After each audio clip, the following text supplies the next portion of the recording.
Happy New Year to everybody, and I hope you've all enjoyed a really great Christmas break. Well, it's been a new year like no other, especially in schools, because we had various plans for the start of this term, developed on the back of the government announcements, and then everything suddenly changed on Monday night with Boris Johnson's address. So this has meant some very swift-footed work in school to ensure that everything is as it should be with our online learning. And I'm really grateful to those parents who fed back to us to say how well it's going. We've had some very positive comments about the online learning.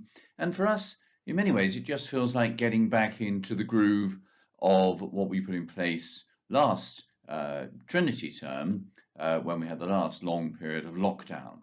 So staff are obviously very familiar now with using Microsoft Teams for teaching, for uploading work, sending homework, and so on, and are really getting back into doing things in a virtual way. And one big plea we've made to your children at the moment is to make sure that they've got their camera on during lessons.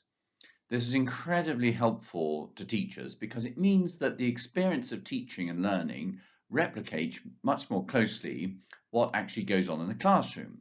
And when you think about it, when a teacher walks into a classroom, they can see a group of faces in front of them. It's a very personal experience. And if they can see the members of a class on screen, it really means that way of teaching can be as close as possible to actually being in a classroom. If a lot of cameras are turned off, there is this feeling you're just sort of talking to the wall, which is not a good thing at all. So we're making sure that pupils do this, and we very much value and appreciate all the help that you as parents are giving at home in respect of the remote learning. We appreciate that your lives have been completely turned upside down by the announcement of the lockdown.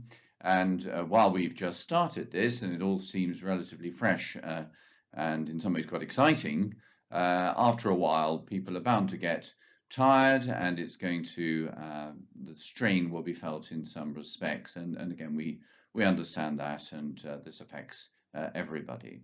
So as we did during the last lockdown, we'll be sending surveys to parents. We'll be keeping up that dialogue to make sure that we can fine-tune any aspects of the remote teaching that are not going so well.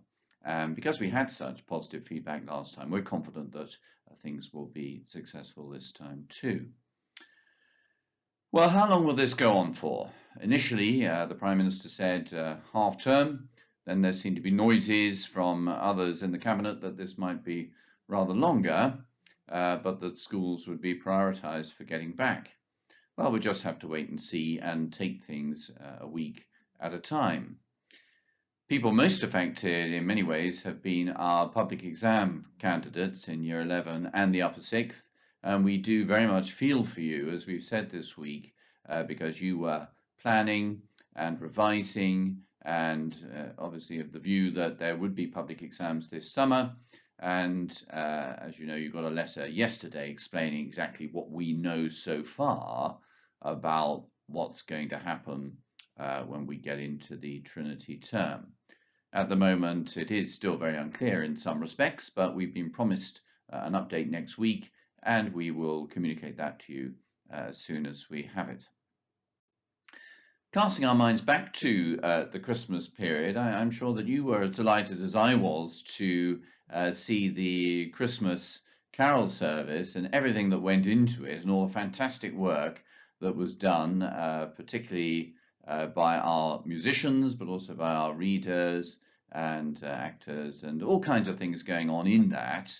And it was great to be able to celebrate all the creative things that our children are doing, and to mark Christmas in that very festive way.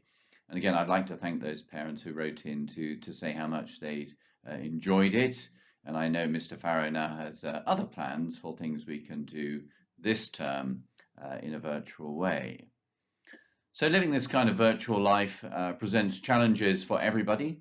We're aware that the mental well-being and health of everybody is very much in the balance at the moment, and we have a close eye on this through class charts, particularly because the class charts app is very useful in enabling us to assess how pupils are getting on, whether they're struggling with any aspect of their work, how they're feeling.